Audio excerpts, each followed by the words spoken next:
Hi, everyone, and thank you very much for joining. So usually we don't blame our problems to the governments. I mean, they're behind most of our problems, but with this central planning of time, there was a miscommunication, and we are missing our co-host because Europe has changed to summertime. So I'm going to be the only host to begin with, but then maybe someone will jump in. And also, I might be interrupted because I'm in day 2 of my quarantine in the UK. And except for the fact that the government is calling me every day to see how I'm doing, I'm supposed to do a test today because it's a day 2 test, but it hasn't arrived yet. So if the bell rings, I'll have to go open and maybe I'll be back in a second. Anyway, our topic today is critical race theory. And we will try to see it from a point of view which is, I won't say neutral, but I will say as objective as possible. So, and why I'm saying this? Because it has become, on the one side, this boogeyman on the right. So we heard, for example, even President Trump talking about critical race theory and how critical race theory is anti-American.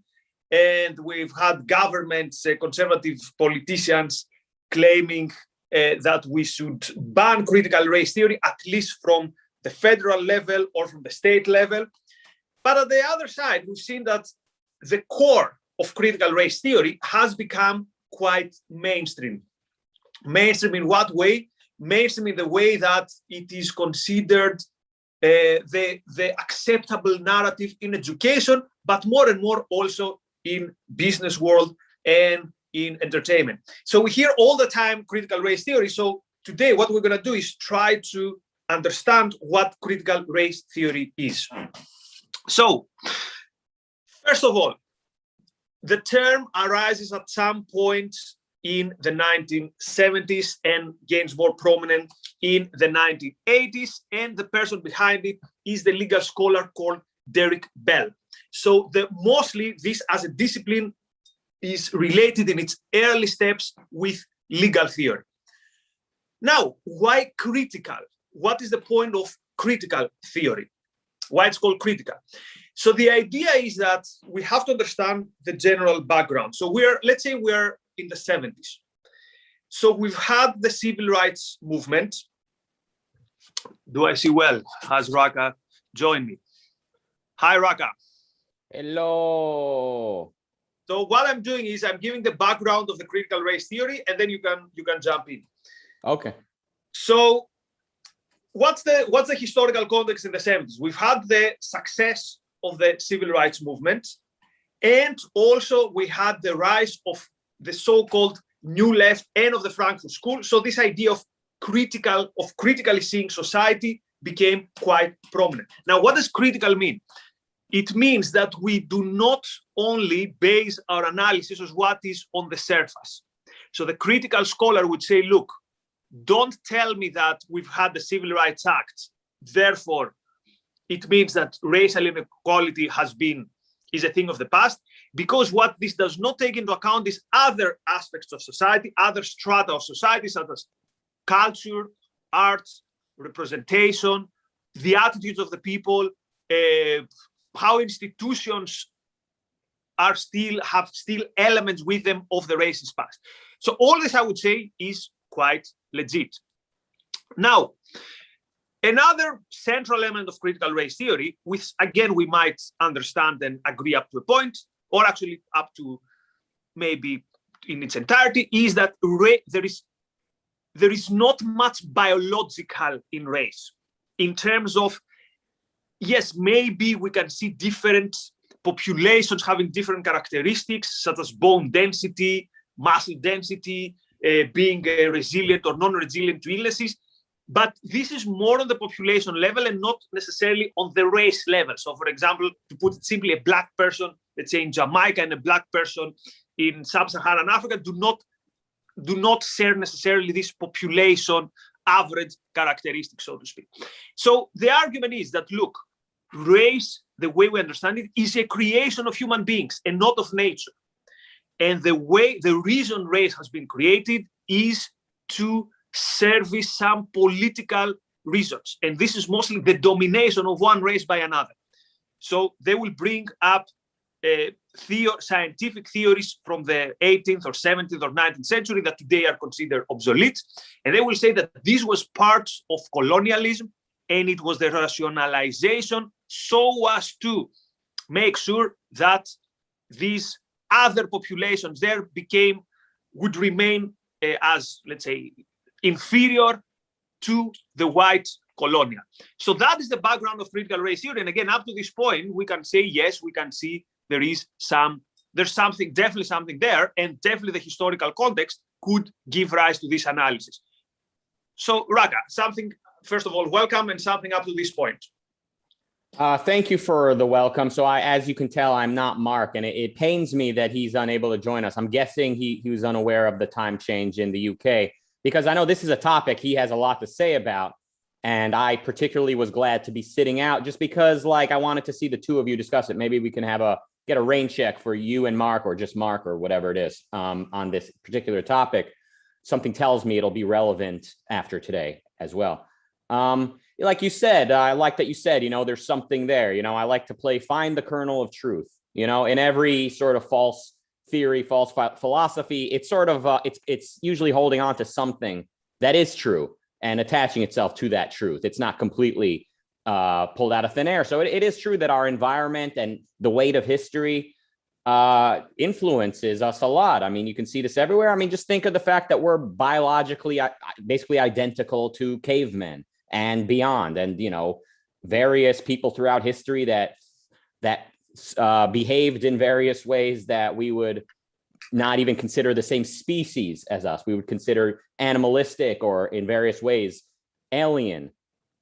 So it is true that the environment and history and the way people treat us definitely can influence us in a major way. So let's say the critical race theorists, they're definitely clinging to something that is true, but it's not the full truth, I think we're going to discover. So the main argument up to this point is that despite the differences that you might see, creating hierarchies based on race has nothing biological in it, and it's a social process in which we will agree. Now, let's see where the critical race theory deviates from what a classical liberal, an individualist, a universalist like Martin Luther King, all these are different categories, of course, but all these categories up to this point would agree. Now, let's see where critical race theory differentiates it. Yes. The part about biology. So the critical race theorists, they're saying race has nothing to do with biology. Like it's completely a social advent. Is that what? If you push them a lot, they might say that, yeah, maybe you might find something related to population and stuff, but this should be completely dismissed, because how these things are utilized and how these things create hierarchies of inferior and superior is what is of the essence here. So and a popular response to them by people on, let's say, the biological centrist alt-right, or whatever the race realists, let's say, they would say, oh, no, racism is perfectly natural. We tend to gravitate towards people that look like us and share our lineage. And maybe you and I would say, without reason, when you don't use your distinguishing characteristic, your faculty as a human, your tool of survival, reason, without that, sure, you'll gravitate towards people who look like you, because you become more subhuman. You become basically an animal. I know I'm jumping ahead by offering an alternative to these, but I just kind of wanted to flesh that out for a moment. But so yeah. This is the same reply would be to the person who says, well, tribalism is inherent. And the answer is no, it's just the easy option. So the race realist would be right to say that, yes, we tend to cling to those who are like us, but this is not because there's something biological that makes us do it. This is the power of custom, the power of wanting to belong to a group and all that stuff. So taking this social reality, so to speak, and create a biological reality is a leap. But anyway, this is not my terrain. I don't want to enter this too much. So now, where does critical race theory deviate from what we said at this point? What they say is that, look, you people have made a mistake. You try to make sure that this or that person is not racist, that this or that legislation, which is racist, is not there anymore. You try to make sure that Yeah, there is the occasional black president, black general, and stuff, but you haven't touched the core. And the core, according to them, is the predominance of white supremacy as the basis on which this society, and by this I mean Western society, stands on. So what they say is that actually racism is not the exception. They say that racism is the norm. They say that, and actually let me read you a particular quote, which is, it's taken from a book which is quite helpful to understand this. The book is Cynical Theories by Helen Placros and James Lindsay. So the quote by some critical race theorist says, quote, "The question is not, did racism take place? For that is to be assumed, but rather, how did racism manifest in that situation?" So again, the idea is that what underpins all the institutions of society is racism. And here we have the apparent for us paradox that you can have a society or a situation where people are not racist, but the institution is racist. Now, this is abstract. How does it materialize? Let me give you an example. This example is from a book that became a bestseller and celebrated by everyone in polite society, called Between the World and Me by Ta-Nehisi Coates. I hope I'm pronouncing his name proper. I've read the whole book, so I'm not just speaking quotes. So what he does in this book, which in my opinion, it's one of the most racially, the book has a racial prism, but if it was written by anyone else, he would be excluded from polite society. But I will focus on one thing. He admits that for the biggest part of his youth and of his life, actually, he had, as a young person, he had very little contact with white people. He talks about violence in his neighborhood. He talks about shootings. He even talks about police violence perpetrated by a black officer on a black citizen.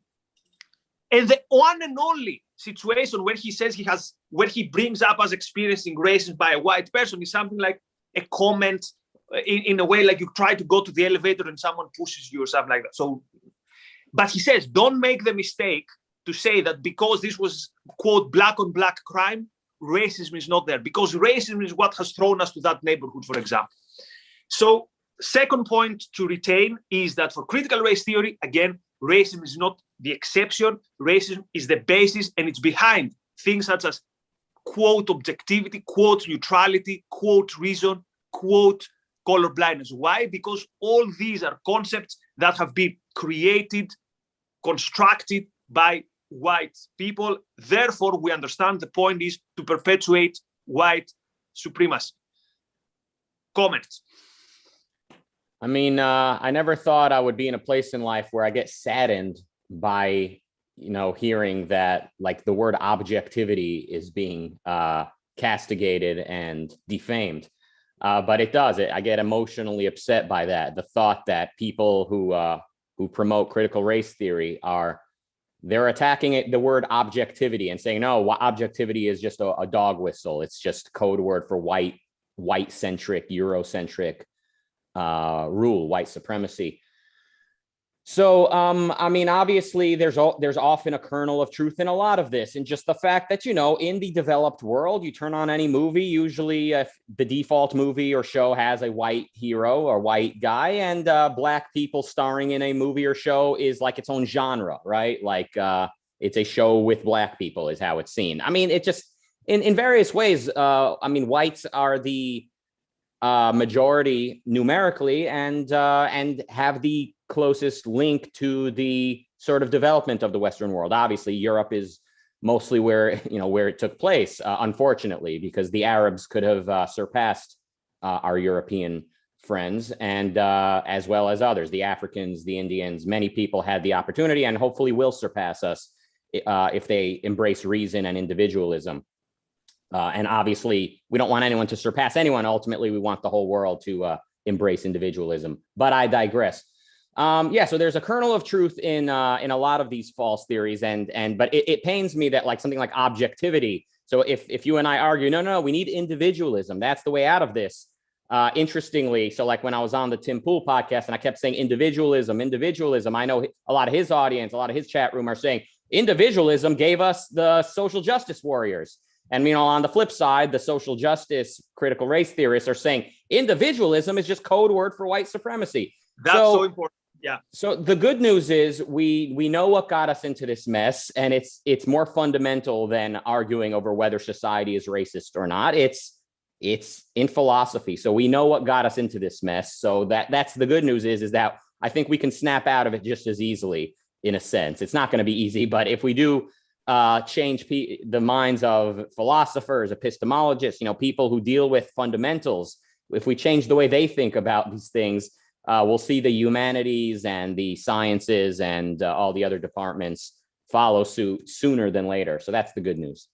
So you named a very important topic in which we need to do a separate episode, which is how do we answer this accusation on the one hand by the left that says individualism gave us the narcissism of identity politics, and on the other side that individualism gave us is as you said the dog whistle for objectivity.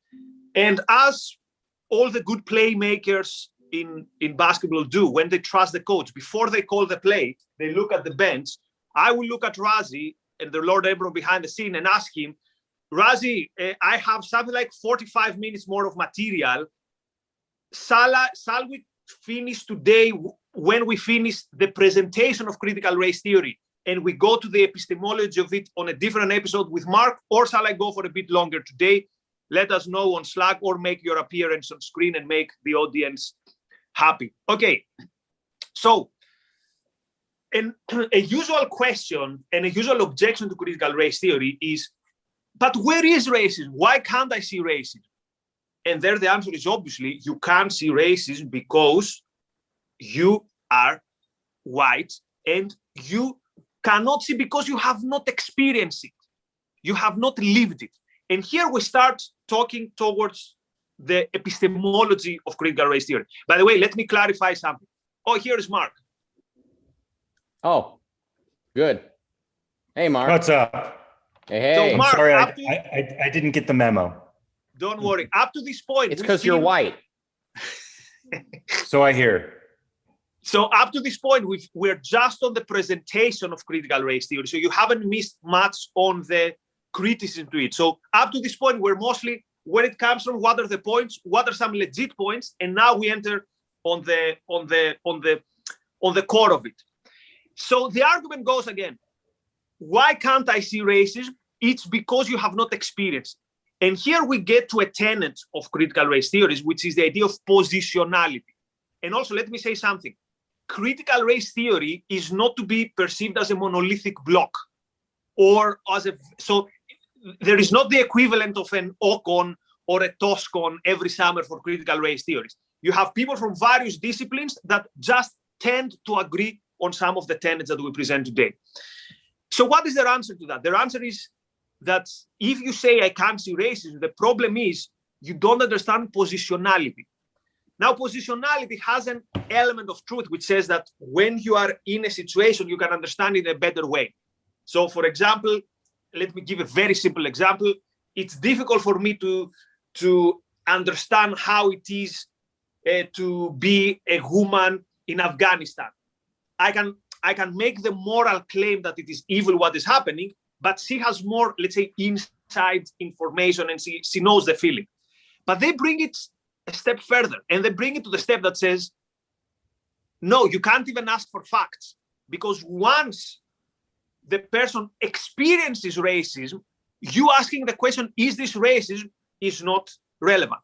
And here also we get to the idea of intersectionality, which says that if that person is from more than one oppressed categories, this marginalization gives he or her a particular insight to the situation. Now, I'll throw the ball to Mark for a general comment, but let me say one comment on that, on what I find very, very weird on that idea. Would we agree that today one of the most marginalized group in society, and maybe we'll say, not maybe, but morally would say rightly so, are the white supremacists. All their works are taken off Amazon. They're taken off all social media. Some of them cannot even get a gym membership. Is there any epistemological truth? If Richard Spencer, for example, says, I feel this because I've been marginalized. I lost my bank account. I live somewhere. No one talks to me. So we could see someone being, quote, marginalized if the term has any objectivity, like no one in polite society talking to you, maybe rightly, but this is marginalization. But we'd never say that, oh, yes, of course, Richard Spencer, the leader of the alt-right, has a point here because he's marginalized. And yet critical race theory says that your marginalization gives you an epistemological and also a moral sanction to have your view taken as granted by the other side. Mark. I don't know that they necessarily see that marginalization as a cultural phenomenon, which is what would be happening to a person like Spencer. They see the marginalization as not just social, but within the structures of power. So it's a legal phenomenon in addition to, in fact, intersectionality, from what I understand, was born out of the legal system, right? As an attempt to understand what types of people were falling through the cracks of civil rights protection. So Spencer may be shunned by society, but he's still within an ethnic group that has legal prominence, and because of that, they are sort of the dominant culture. I think a movie that sort of expresses this idea of situational epistemology, of the standpoint epistemology, as they call it, is like Parasite, where the people at the top they experience their lives, but they don't have any idea what's going on in their basement. They don't have any idea what's going on in the slums, but the people in the slums and the people in their basement also not only live their own lives, but are also privy to what's going on with the wealthy people. And so they have their standpoint has a much wider degree of knowledge than the people at the top. And that's where they attempt to come from. So Spencer does not count as a marginalized person because of his position in the dominance hierarchy, which is, to me, a legal phenomenon more than a social phenomenon. But notice then that this is not about individuals. This is about groups. So you could have, for example, you could compare the pariah of society, who is the white nationalist, and the president of the United States, former, who was black.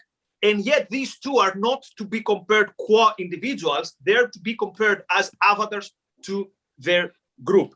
And this is why we said that for the critical race theorists, individualism makes no sense because it does not take into accordance all these things. But I will push you a bit on that. I think the epistemological problem remains. Because, for example, okay, maybe Spencer is not a legit argument. What about the Mujahideen? What about the Taliban, for example, who is at the moment, he's persecuted in the mountain. He's the underdog. Is his position to be taken seriously by the rest of society? Or should we start proudly and say, look, by reason, I claim that what you say is wrong. So the problem with this theory is that it's very difficult to universalize its application. But then they would tell you, no, but this is not to be universalized. So the question is then, Raka, then what's the end point here? So what's the I have a dream moment? So with Martin Luther King, for example, you know what's the vision, that I want universal of individual rights, blah, blah, blah. With critical race theory, if we cannot find the rules and apply the rules to different situations and say, but look, here it creates a problem. What is the end point? Because, yeah, the party line answer might be, oh, they are nihilists. But I think these people, when they go to sleep at night, they have some vision in their head. They have an ideal. What is this ideal? Are you asking Rucka or me? Or anybody? Anybody. The critical race theorist? Yes. Okay. Mark, you got something? No, I mean, I was going to say, I think, look, Martin Luther King, the revolution that Martin Luther King was involved in was a liberal one for the most part. And it was a universalization of moral law. It was an extension of the moral arc to reflect the reality of our universal humanness and the aspects of our being that make us human. Critical race theory seems to reject that, and that's its narrative. Its narrative is disintegration. Look, if it were to acknowledge individualism, it would have to acknowledge free will and self-responsibility. If they just keep narrowing down groups of people to smaller and smaller disintegrated wholes, those groups are still determined by the dominant structures that surround them. And so they can still cling to their Marxist sense of determinism and push that narrative. Once they get down to the smallest minority of all, the individual, they have to start acknowledging free will. And I think intersectionality is a way of epistemologically avoiding that. But they do apply these narratives everywhere. But the intention is, look, I think the intention is destruction and disintegration, purely of what they perceive to be power. So if you see everything from a perspective of dominance and submission, and you're in the submissive role, you gain moral authority and epistemic power from being in the submissive role. You're now working to use that new moral orientation to leverage power within the system, so that you now become the dominant power narrative. They can't they're trying to deny the fact that they're trying to deny meta-narratives by creating a meta-narrative. They're trying to, the things that they're trying to disintegrate, they ultimately end up becoming, they ultimately end up becoming the seekers and purveyors of those things. So, dominance and power structures, there's a certain truth to it, I think, with respect to the way the world works. But they are actually using that as a means of leveraging power and becoming dominant. So they end up becoming their own a self-fulfilling prophecy, so to speak. So clearly, Mark has a lot to add to the discussion. So we can go for a bit longer, of course, if Mark has the time. So yeah. The great leader says we have a super chat. So individualism isn't a choice, says Bonnie, like socialism or communism. Individualism is a fact of nature. Human consciousness is volition. I disagree with that. Individualism is an ethical perspective. It's a way of looking at the world. Yes, we are individuals, metaphysically speaking, but whether or not we choose to see ourselves as the source of thinking, ourselves as the source of values, and extend that to society is a completely different phenomenon. It is a choice, just like collectivism is a choice. She might have been responding to what I said when I was saying, like, we want to see the world embrace individualism because it is a choice. Now, it is the choice that is consistent with reality. So we don't need to live at our ethical and political choices won't be at odds with reality as with the critical race theorists. At the end of the day, they're living with the conflict. But yeah, it is obviously a choice. Most of human history didn't even have individualism in their vocabulary, and they pushed it away. They pushed away any sign of it. Thank you also LMH, Mary Aline, and Jonathan Honig for the super chats. Now, thanks to all of you. Yes. So what we can do now is, I want to present what I see as the main problems with critical race theory, and then we can comment on them one by one. So the first main problem I see is that creates a racial outlook that would put into shame even the most open racists of the past many years. So you have things, for example, such as the category of whiteness. And it's very important to understand the notion of whiteness for critical race theory. So for critical race theory, whiteness is actually perceived as a problem. They use the term problematic, which basically means it's a problem. So I won't say the usual imagine someone saying that some other color is a problem, because obviously that person would be expelled from society forever. But here is the precedence of that.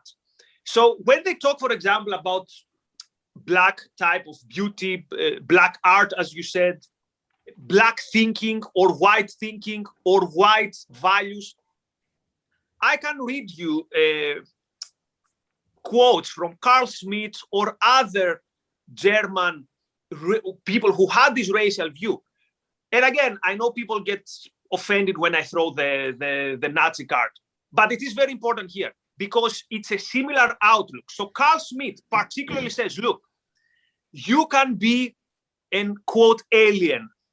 You can be very good.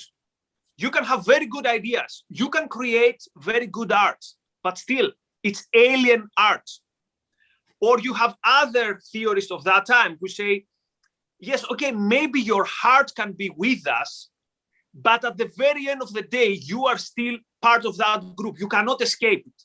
So yes, you might be a good Jew, but you're still a Jew.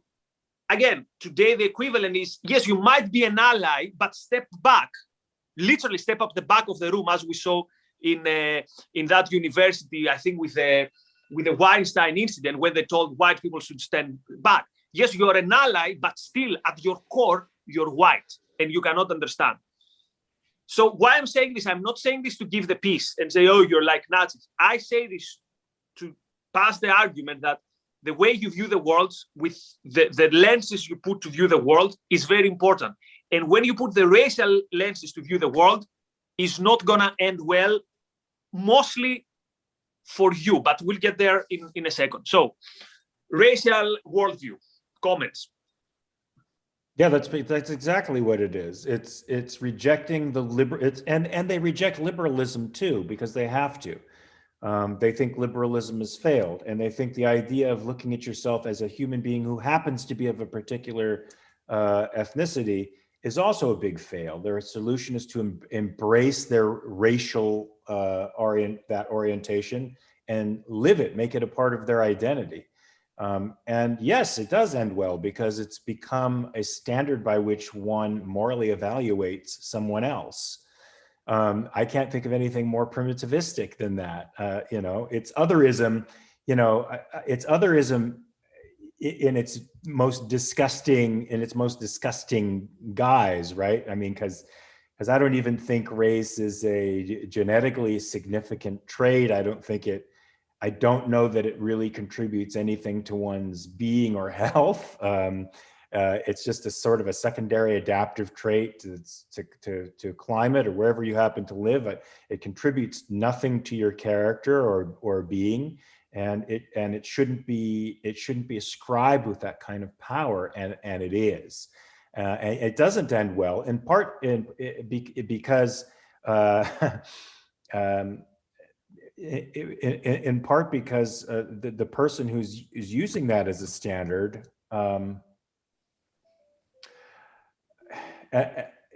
is using a non-standard to evaluate people, and the end is always going to be injustice. Ultimately, it's going to be injustice, because you're not going to be cognizant of the character traits of somebody. You're going to be ascribing character traits to them sight unseen, and that always ends in conflict.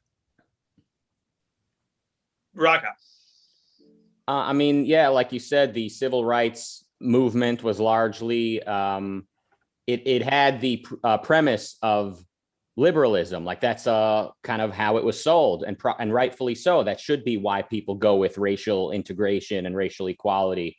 And of course, back then, a lot of Marxists sort of clinged to the movement, because that was the sort of devil of that period. And today we've got something I think you would agree is different than the Marxists. It's more of a modernized, updated type of egalitarianism, and they disagree with Martin Luther King. Today's leftist freaks who are clinging to the cause of civil rights today, they say that Martin Luther King was naive to think that the races can integrate. When Martin Luther King said, I want to see our white and black children, play together and love one another, he was naive, they would say, because mixed marriages are still a form of oppression. One side is climbing the social ladder and the other is fetishizing or something. Like, they're actually anti-integration today, racially, and as well as, epistemologically. They're anti-integration. They're individualist, because they see individualism as just and capitalism, which is the individualistic political system. They see that as just a way for whites to rise to the top. So it's very frustrating. But again, like I said earlier, we know what got us into this mess was like fundamental philosophy. And we can kind of fix a lot of this just as easily by changing the way people think about those fundamentals. So it just occurred to me, by the way, that probably the average university educated person who is into critical race theory will mock the quote stupid redneck that doesn't know history and cannot see outside of the United States. But in a way, the same level of ignorance can be found in critical race theory. Why? Because they have a view of racism that does not focus on the fundamental. And the fundamental is you don't judge people as individuals, but as members of group. So they've missed so many elements of racism throughout history. It's as if the whole of history is the United States. So they will say, oh, they will listen to Green Day or what's the American Idiot song, say, oh, Americans are idiots. They have no idea. They can't even point to the map where Iraq is. And if you ask these people, for example, about other examples of oppression throughout history and tell them, look, can we agree that there are some common themes there? So your view is very narrow and wrong. Why don't we focus on the root of the evil? They will say no, probably, right? So this creates a parochial view, which is in a way the mirror image of the parochial view they make fun of. And also one more point I want to say. Being a racist or having a racial worldview, so as not to offend their critical race theorist friends, is not only bad for the victim, it's also bad for you because it distorts your view of reality. And also it distorts yourself, your self-esteem. You are not anymore who you are. You're this avatar of your identity. Imagine what this will do to your pride, to your self-esteem, because it creates this static view of the world. Oh, I cannot achieve, or if I achieve, it's because of my background. So you have to really hate this idea of human agency to believe that if you achieve, it's because you are privileged. If you fail, it's because the cards are stacked against you. So in a way, whatever happens, you have nothing to do with it. This creates existential terror, right? I cannot change my predicament. And this creates also this is basically the end of history in a way. The end of history for you, the end of history for the individual. I am what I am what I happen to be here. And beyond that, it's existential terror. Anyway, I was going something else with that, but then But you said something that's very important, and I think Helen Pluckrose and Peter Boghossian and James Lindsay point out how insular the academic expressions of these ideas are. They have no interest in engaging in an open forum of ideas. They're interested in their premises and in deducing conclusions from those premises. They're not interested in outside academics questioning the premises and forcing them to revise it. So the scholarship ends up being a sort of masturbatory exercise of these academics all using each other to legitimize their theories. But none of them are outside of their insular world. None of them are people or true peers in the sense of questioning the premises and the assertions, and then forcing a revision based on the logic of the questions. So it just circulates within its own and uses its own scholars as justification for its premise. And that keeps gaining strength because they have institutional power now. So, But also people who will say, oh, yes, but you people are, quote, right-wing, you don't care about the oppressed. Notice how critical race theory makes any serious bond of solidarity impossible. Because how can you can only have solidarity with people who are exactly like you in the weird intersection of power. And that's why you have now the phenomenon feminists being against people who have a different view on trans issues, or the one intersectional category being against the other intersectional category. So that's why I say don't view this as a coherent group. And actually, the mere worldview of these people makes it impossible for them to ever create a narrative which is coherent and also bonds of solidarity. So during the First World War, for example, the suffragettes were bonding together with the free speech people, were bonding together with the peace people, and they said, look, our fight is your fight because there is this common injustice here. this cannot happen today. Was it like 3 years ago that there was a women's march or something? It was canceled because apparently the organizers were too white. Now, and again, you could say, yeah, that's a comical example. No, a comical example is an exception. This is the only possible conclusion of where this worldview can lead you. I agree, because it incentivizes a race to the bottom, and the bottom is the more marginalized you can paint yourself, the greater moral authority you'll have. So yeah, it starts people looking at their own lives with a microscope to see where the fissures are, where the cracks are, where the oppression is, so that they can put another merit badge on their identity and get one up on their fellow human being. And it's about that. It's about getting one up on the person next to you. Okay, the last mystery I want to put on the table to solve is how this, okay, not a mystery necessarily, but I found it weird, how this became also a political category. So black, for example, or woman becomes a political category. How do we understand this? Well, if you tell them, look, what about Colin Powell, Condoleezza Rice? What about Candace Owens? They will say, no.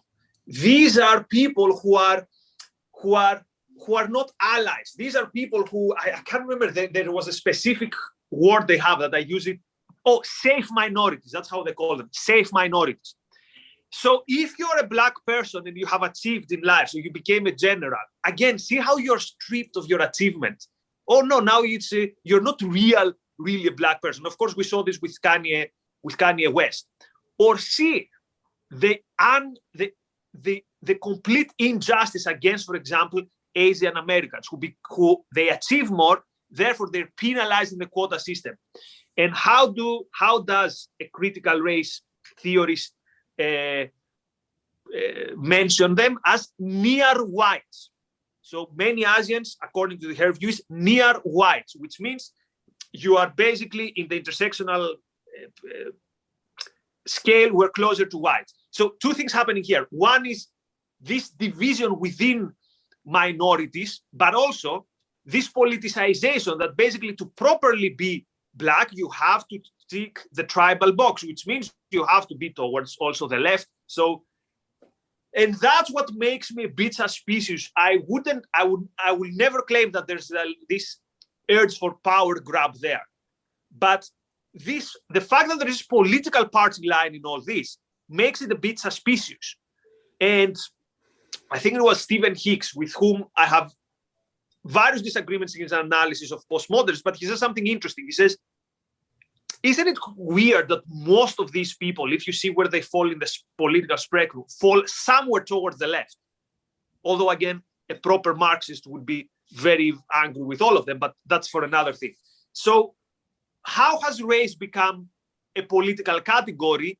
And I mean, how it has happened, but well, I think it's because it's a weakness in the American system. It's a clear weakness where there was a contradiction with our conscious philosophy, our conscious political philosophy, and its practice. And these Marxists, postmodernists, cultural Marxists, whatever you want to call them, are interested in those fissures. They're interested in those contradictions, and they use them to their advantage. I mean, it's just to overturn a system. You point out a contradiction, and by it pointing out the contradiction, conflate it with a systemic failure, as opposed to just, the errors of human being and of being human, and the slowness with which ideas can actually saturate an entire culture, and the slowness with which social change happens. Those are realities that the social justice warrior ignores, and it's easy to point out these things and say, look at this as problematic, and because it's problematic, it must mean the system is flawed. Anarchists do the same thing with respect to government. They don't notice the evolution of government from the worst dictatorships to the Magna Carta, to the Declaration of Independence, to the establishment of our Constitution. They claim them all to be corrupt, and they use actual corruptions as a means of driving a wedge between ideals and reality. And that's what these people are doing too, in my view. Yeah, but what is problematic in senior members of the Bush administration being black? Shouldn't this be a cause of celebration for them? Yeah, you're right. It should, but I feel like in perfect paradoxical, in a perfect paradox, they are despising whiteness, but by the same time holding that up as the standard of success and claiming that these other groups simply don't and can't be that. So what they have to do is obliterate those standards, which are white, not objective to them, and then replace them with something else. I mean, I can't think of anything more. I can't think of any plantation owner in the antebellum South who probably wouldn't have embraced that notion himself. And the same thing happens with women, by the way. You will find many families claiming that Margaret Thatcher was not a real, quote, real woman. Why? Because she was assertive, she was an individualist for their standard, and she had these masculine traits. She would bang the book on the table to command order which I found so empowering and so cool. But for them, it's that she internalized, she basically she adopted the masculine trait, and therefore that's not what we need. And they say this openly. But the feminists would probably embrace Margaret Thatcher if politically she was on their side, right? So it's not the banging on the table that they're opposed to. They're just kind of, they say she's not a real woman ultimately because she's not a feminist like them, right? Just same way they say Condoleezza Rice is just they compare her to Sally Hemings, right? She's a willing slave. Look, I mean, people, they see what today's world as a Holocaust, and they say, even if you point to Colin Powell, they'll say, well, look, what if Hitler had appointed himself a Jewish, cabinet member as a show Jew while all the other Jews are being packed into camps? Would you then say Nazi Germany is an egalitarian, pluralistic place? Obviously not. So, it's very difficult to win an argument with a critical race theorist or anyone. And, people in the chat room are arguing a little bit about, is it both sides? Is that just, look, it is true that the left has power, institutional power, because they rule universities and they have prominent positions in media and all types of things. And they're basically unchallenged philosophically, I would add. But it is true that, quote, both sides are speaking the same language. The racist, you call them right, or the racist reactionaries, they make the same arguments. They often replace the word white with Jewish. Like if you look at the chat room when I was on Tim Pool's show, every third comment was Stars of David. Every other comment was posting born in Jerusalem, born in Jerusalem. I could make any argument. They don't want to hear it. I'm just a Jew trying to trick them. Ayn Rand to them is just a Jewess trying to trick all the Gentiles into a pointless individualism so that the whites would not, galvanize towards a higher purpose. So you can't argue with people that are ruling you out based on your race. And we do see this on, quote, both sides. Ultimately, they're not interested in having their mind changed. They're not interested. I will push you a bit on that, because on the one side, it's only the marginal freaks. On the other side is polite society. So, by the way, I'm very surprised and disappointed that audience of a relatively mainstream conservative-leaning show would make these comments. I'm almost, I would say almost, because nothing shocks me today, but you're either new to the internet or you're new to the world. I mean, you sound naive to me. I mean, it's maybe numerically these are a small handful of people, but the people who take critical race theory all the way to the extreme are also a handful of people, but they make arguments that the average person can't argue against because they know how to play the game. They know how to deal in morals and basically in fundamentals. So, I mean, again, the left has institutional power. On that, we agree. That's not for today then, but do you think then that, okay, actually, let's discuss some other time. I would want to ask you about anti-Semitism on the average, let's say, countercultural rightists, the way you have met them and they have reacted to you, but that's for another topic. But I wasn't saying those are Tim Pool fans. I'm just saying they were in his chat room.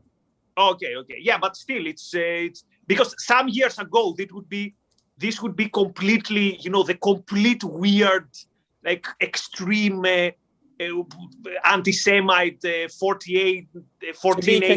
To be continued, right? We can have multiple episodes about what's happening on the right, but I know that's in Clubhouse, we could do it on Clubhouse. Yeah, I'd be happy to. Whatever you guys want. So 3 things for outro. First of all, a huge thanks to Raka who showed up on a short notice for this topic. Again, the central planning of governments with time mixed up the show. We started as a solo episode. We end up with 3 people and 52 minutes in. So we go to Clubhouse. Then 9 o'clock UK time, the Lord Emperor behind the scenes is having a discussion with Zoe on feminism. Zoe Strimple, Razi, I might be mispronouncing surnames as I usually do. Yes, on Clubhouse, yes. Zoe Strimple, 9 o'clock, a discussion on feminism. And also a reminder, if you find value in what we do, if you find value in our shows and in the things that you don't see because you're not a member yet, consider becoming a member. So yesterday we had the second Productivity Hub meeting, which was on communication skills and on public speaking. It lasted 3 hours. It was about the theory, but also practice of effective communication.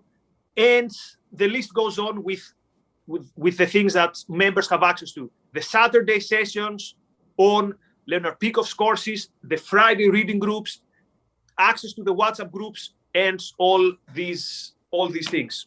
Okay, we move to Clubhouse and we put a pin to Raka's very interesting comment. We need to come back at some point to see how individualism is used by both sides as a boogeyman, maybe later this week or next time I'm with Raka on a Tuesday. Thank you very much for joining in and see you all soon. Bye-bye.